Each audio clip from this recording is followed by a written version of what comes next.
Everything's good. Nice to meet you. Nice to meet you as well. Thanks for taking a minute out today to talk about the award and kind of get into your career a little bit. I appreciate it. Yeah, absolutely.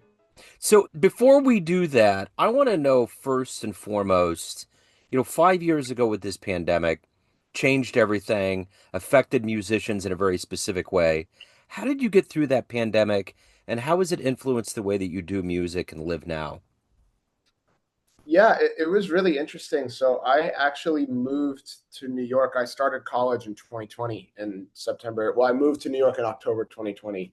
So it was really it was funny because I had sort of been I'd been looking forward to, starting college and starting life as a professional musician for like a pretty long time. Um, and I think I'd like sort of hyped it up in my head a lot. And then you move to New York, and then like you can't do anything for like 2 years almost. Yeah. So it was really weird. It was weird seeing New York be like completely empty. Like you could be out at Times Square or something, and there'd be no one there. Um, so it was really weird. We actually had like at school, we had like the saxophone players had to use bags over their instruments. I don't know, people have probably seen videos of this, but um, the trumpet players had these like masks with folds on them, and then they had like bell covers on their horns. So it was a whole thing.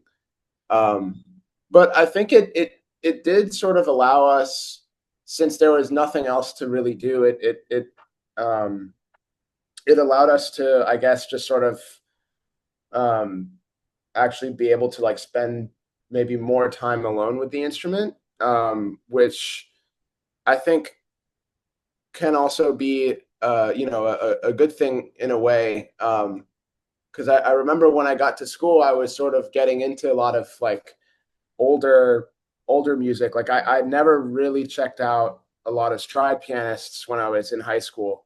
Um, so when I first got to New York, I was sort of checking a lot of that stuff out, and I was spending a lot of time with people like James P. and Louis the Lion Smith, and all those people, Earl Hines, like, and and I think the fact that there was not much going on maybe allowed me to spend more time alone checking that stuff out.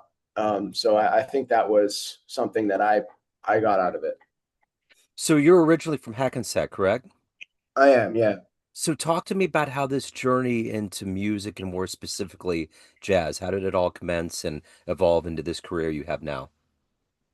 Yeah, so I started playing piano when I was 3 or 4. Um, and this was actually I was born in Houston, Texas, funnily enough. I moved when I was 5. So this was when I was there. Um, and then when I was 5, I lived in Paris for a year. And I had started to improvise pretty much when I started playing. I had a very like short attention span, so like sometimes in the lessons I would just like kind of start going off and not doing what the teacher was telling me to do, and I would um, get up in my music class, and I would like just sort of improvise these little like classical pieces. And my music teacher was like, well, since you love improvising so much, you should try playing jazz. She was a jazz musician. And then so she hooked me up with a jazz piano teacher there in Paris. And that's sort of how I started playing jazz when I was 6 when I started playing jazz. And then I did both for a while after that. So who were influences in the world of jazz that you kind of gravitated towards and maybe tried to emulate as you were picking everything up? I oh, there was a lot of people. I loved, well, my teacher there in France was a huge Thelonious Monk fan. So he introduced me to Monk's music, and obviously I fell in love with it.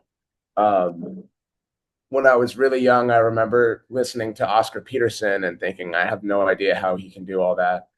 Um, Keith Jarrett and Bill Evans were important influences for me as like maybe sort of like when I was like in middle school. I remember really listening to them a lot.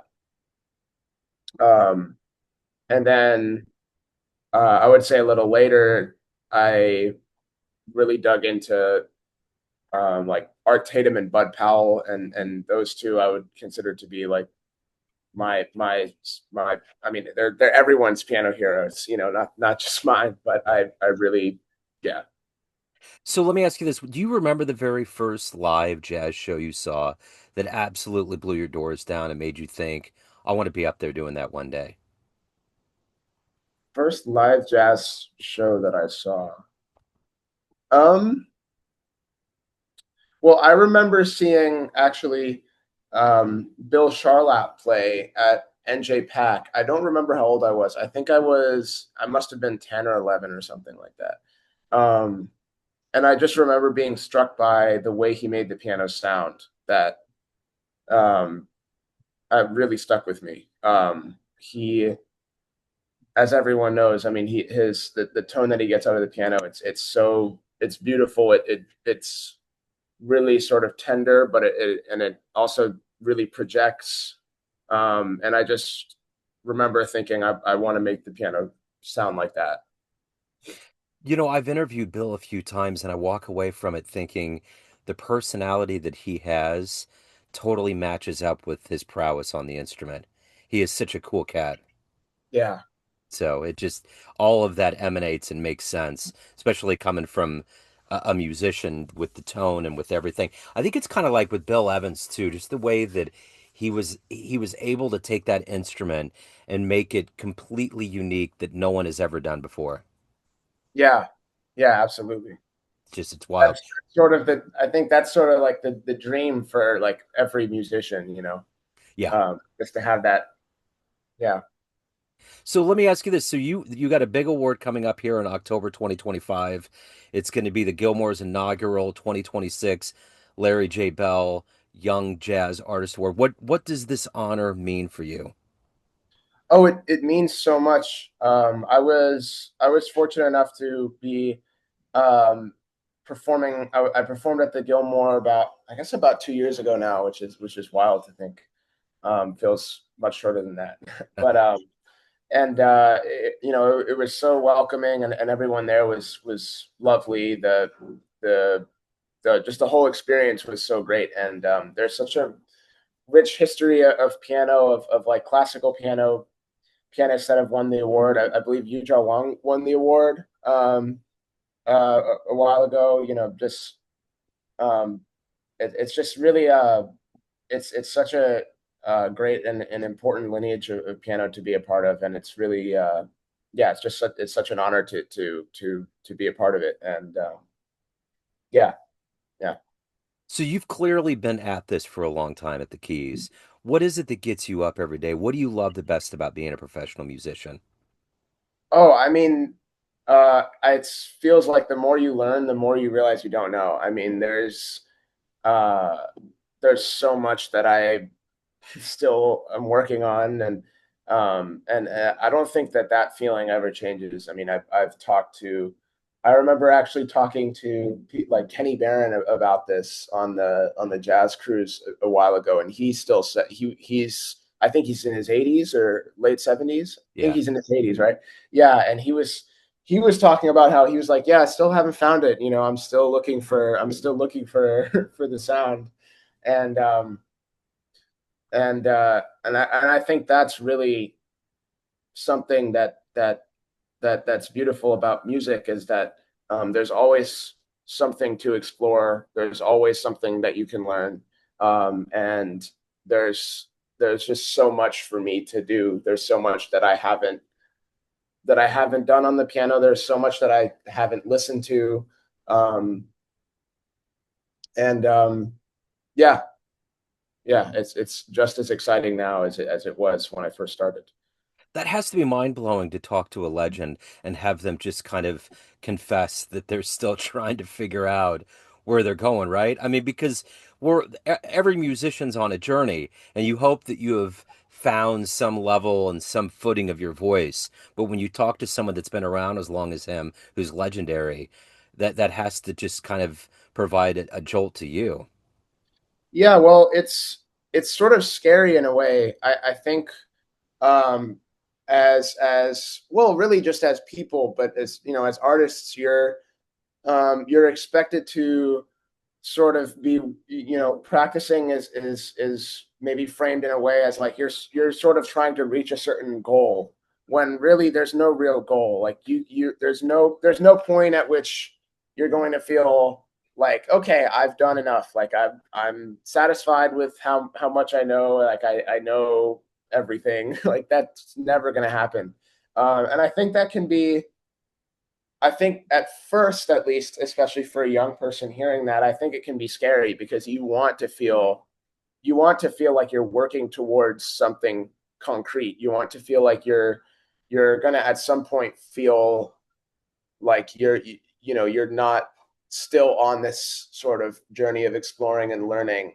But the more you think about it, the more you realize how great it is. That there's, you know, the love of it is not for the sort of end goal of what you're doing, that the it's in the actual act of doing it. It's in the act of practicing and learning and exploring and uh you know, being around other great musicians and learning their perspectives and playing their music. And um so I think it's both scary, but it's also really beautiful at the same time.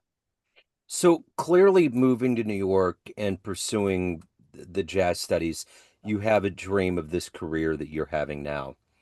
What's the difference between this kind of world of dream of the career that you're going to have and the actual career that you're living now? What's the difference between the dream and reality for you?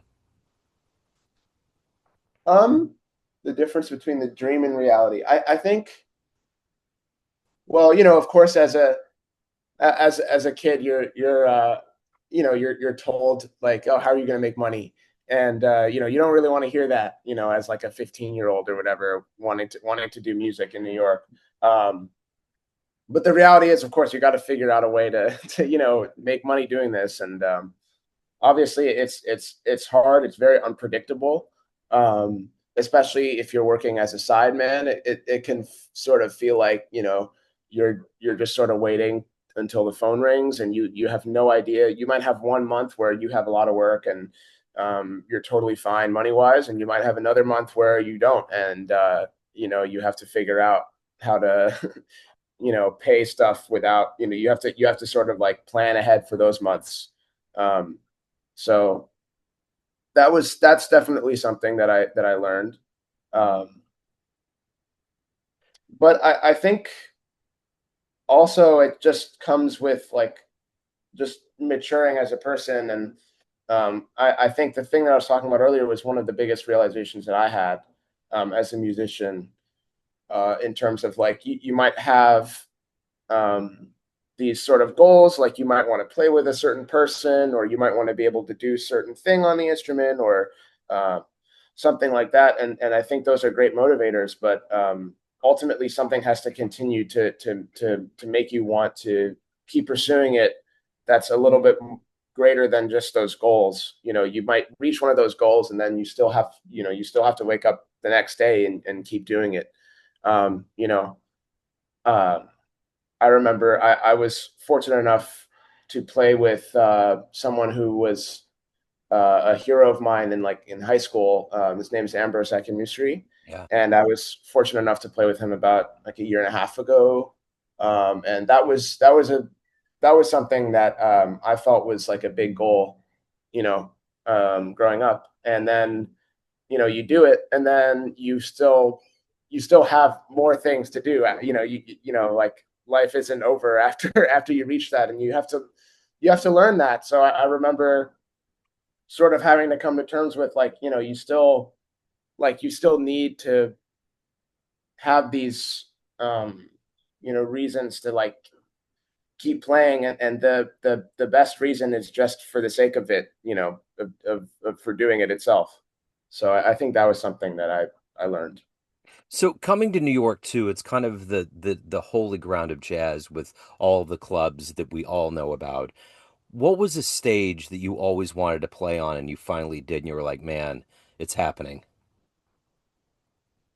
Mm, um,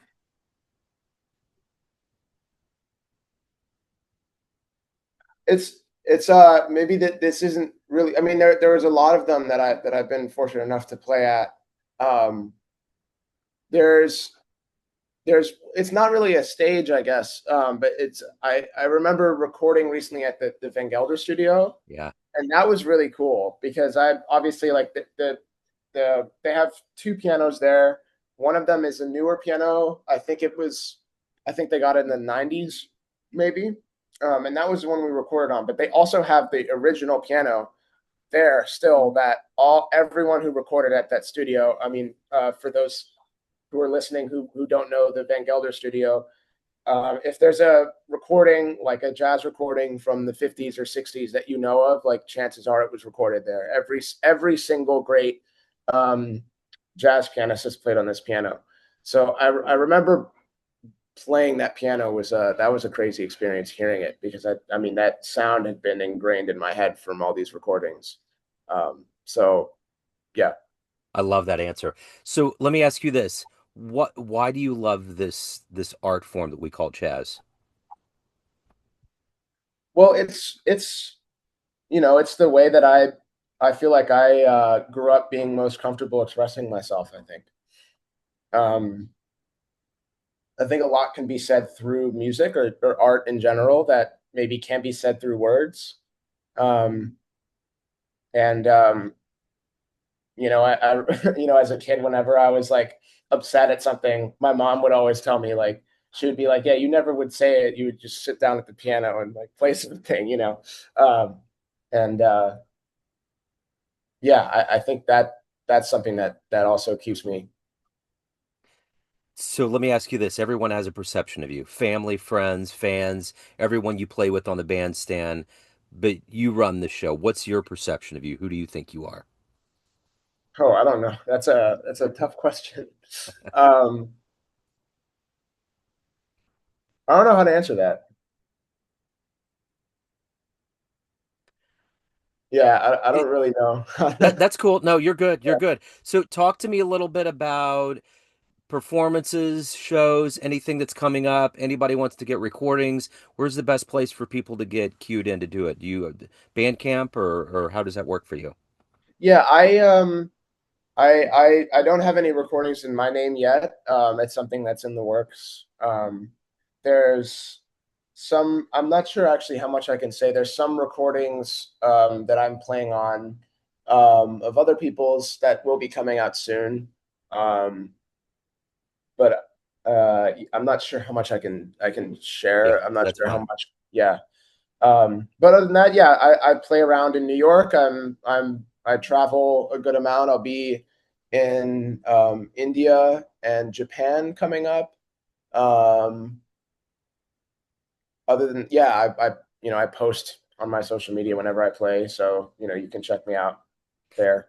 Have you been to Japan yet? I've never been to Japan. I hear it's just for a musician, it's just one of the coolest experiences because they absolutely love musicians and the way they listen to the music. It's almost like an opera. Yeah, I'm really excited. I love Japanese food a lot. Like sushi is my favorite food. Yeah, yeah. Pretty generic favorite food, but I'm really excited to eat the food there.